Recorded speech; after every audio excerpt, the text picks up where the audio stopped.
Welcome to Mummies of Ancient Egypt.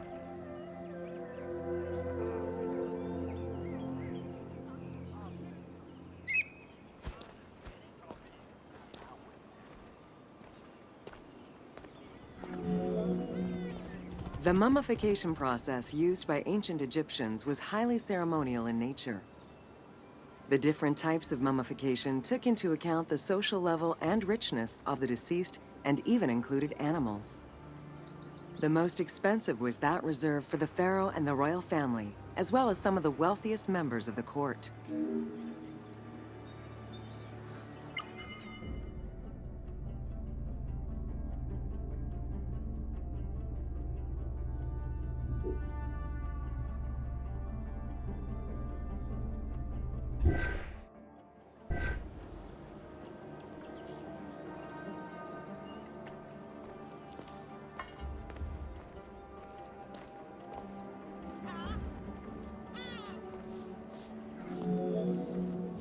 The first step was cleaning. Once bodies arrived at the mummification site, they were placed on inclined tables while the bodily fluids drained away. They were then cleansed by priests until they were deemed ready for the purification process.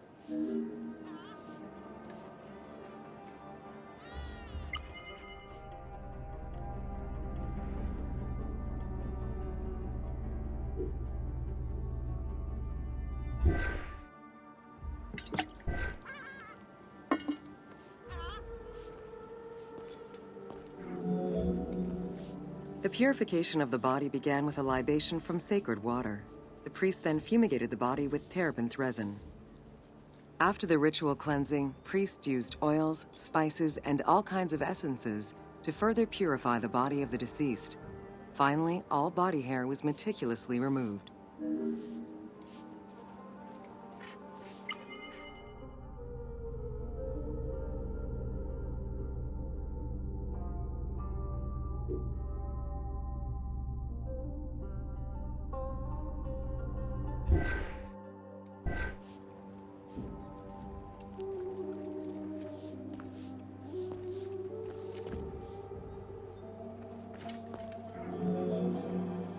Once the body was properly purified, embalmers removed the organs, following very specific procedures. First, the brain was extracted by inserting a spoon through the nostril to break the ethmoid bone. Then, using a spatula, the pieces of the brain were removed as thoroughly as possible. What matter remained was extracted after a process of liquefaction, achieved through the use of a caustic liquid.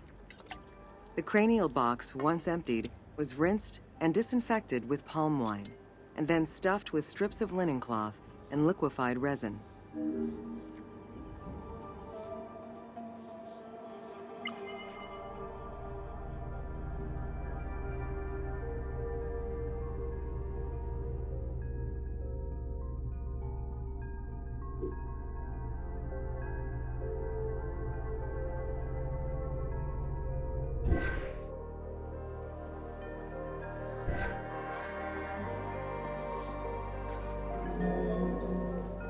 After taking care of the brain, embalmers made an incision on the left flank and carefully set aside the viscera. The inside of the body was also rinsed with palm wine. Then the embalmers filled the belly with pure myrrh, cinnamon, and other perfumes and sewed it shut. The removed viscera were washed in palm wine and packed in crushed herbs before being placed in canopic jars.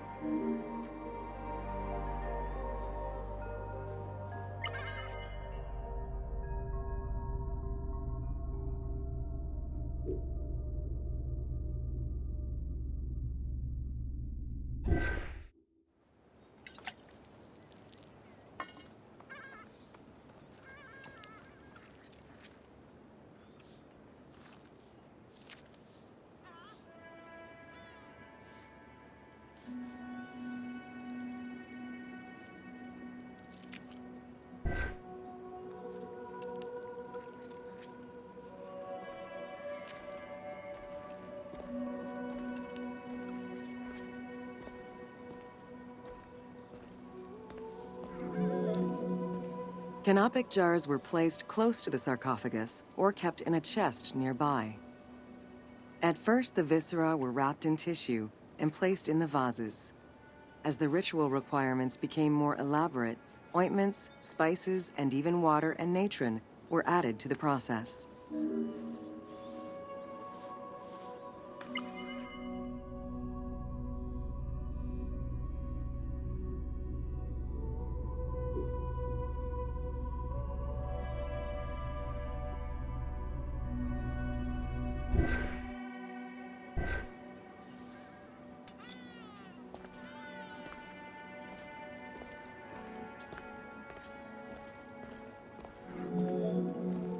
Towards the middle of the New Kingdom, canopic jars assumed the appearance of the four sons of Horus. They were known as the protectors of the viscera. These protectors had their own guardians, each a goddess of the dead.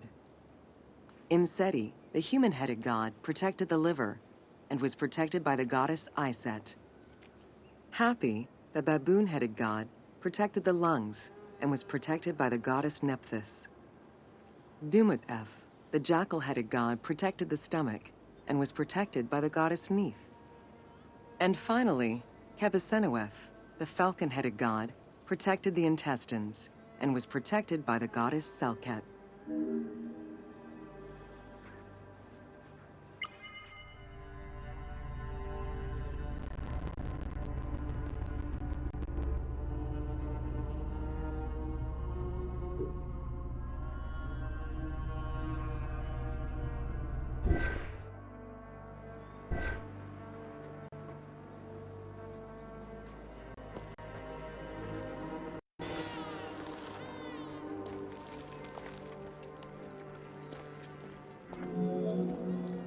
Natron is a naturally occurring mineral found in evaporite. These sedimentary rocks are made up of mineral salts and were generally mined from lake beds in Egypt.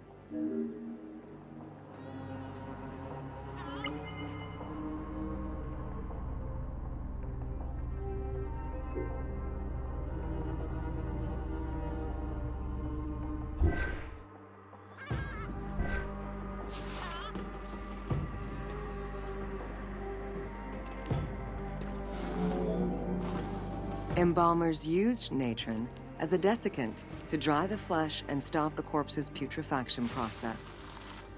Once the body was cleansed and eviscerated, the deceased was covered in natron for about 40 days. Once desiccated, the body was prepared to be wrapped in strips of linen.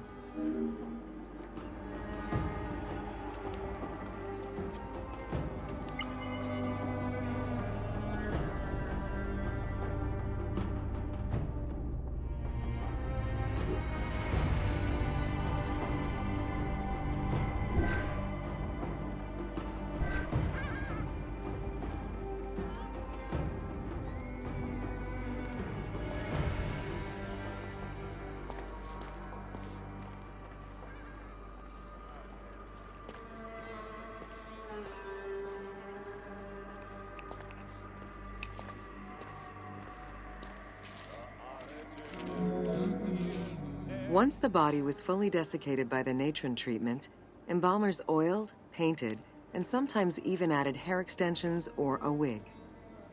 They often used a henna-based antiseptic preparation to give the body a more colorful and lively appearance while preparing it to resist molds and fungi.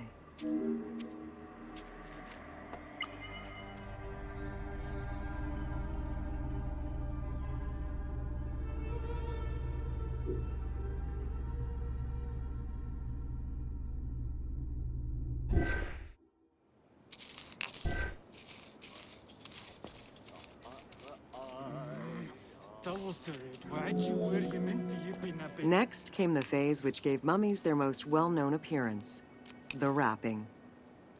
Originally, each part of the body was wrapped separately. Men had their arms crossed on their chests, while women had the right arm folded over their breasts and the left arm stretched along the body.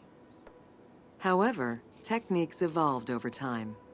Eventually, the body as a whole was wrapped with limbs alongside the body, and increasingly sophisticated and different techniques of weaving flax bands were developed.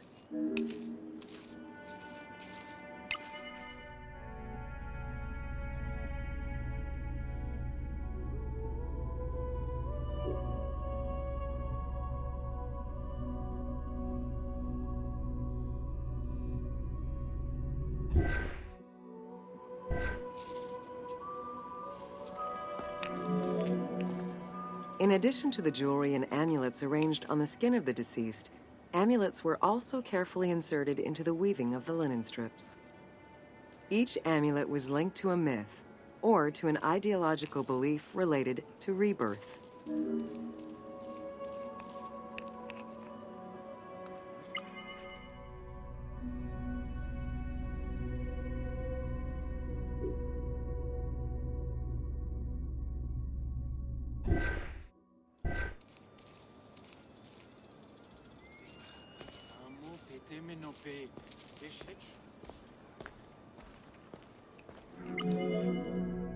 Masks were an important part of a mummy's finery. Early wooden funeral coverings were very expensive, however, and soon replaced by masks created through a technique known as cartonnage. Masks fashioned with this method were created by laying several layers of linen or papyrus pulp on a base made of mud or straw. Cartonnage was used for more than funerary masks. Ornaments and the animal coffins of the late period were also made in such a fashion.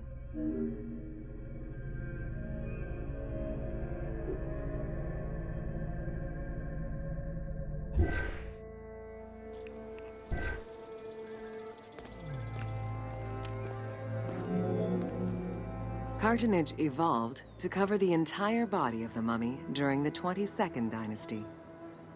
The mummies were placed on a board inside a rigid envelope of cartonnage, which was laced at the back with a string. Extremely cost-effective and visually pleasing, this technique was very popular through all layers of the society.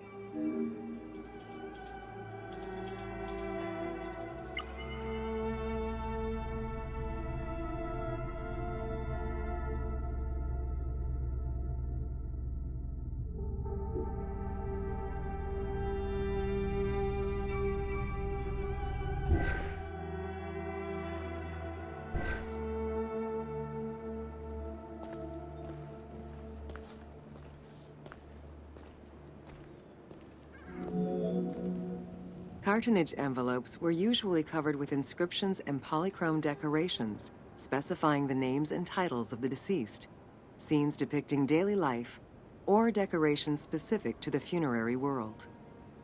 This was a true gift for Egyptologists eager to study the funerary rites of the ancient Egyptians.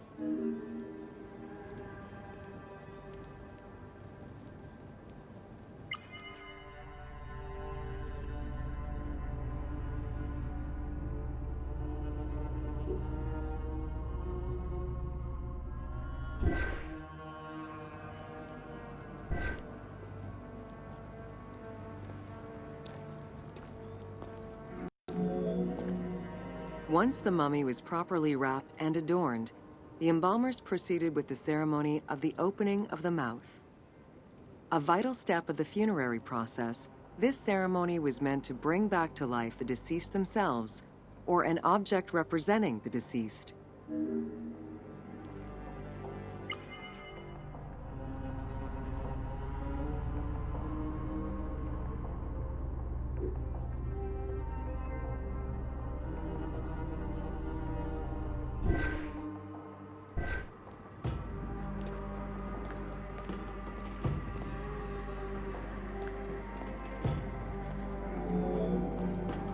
There were no less than 75 different stages for the opening of the mouth. It required the application of the same oils, ointments, spices, and perfumes used during the mummification process. Makeup was sometimes part of the process as well.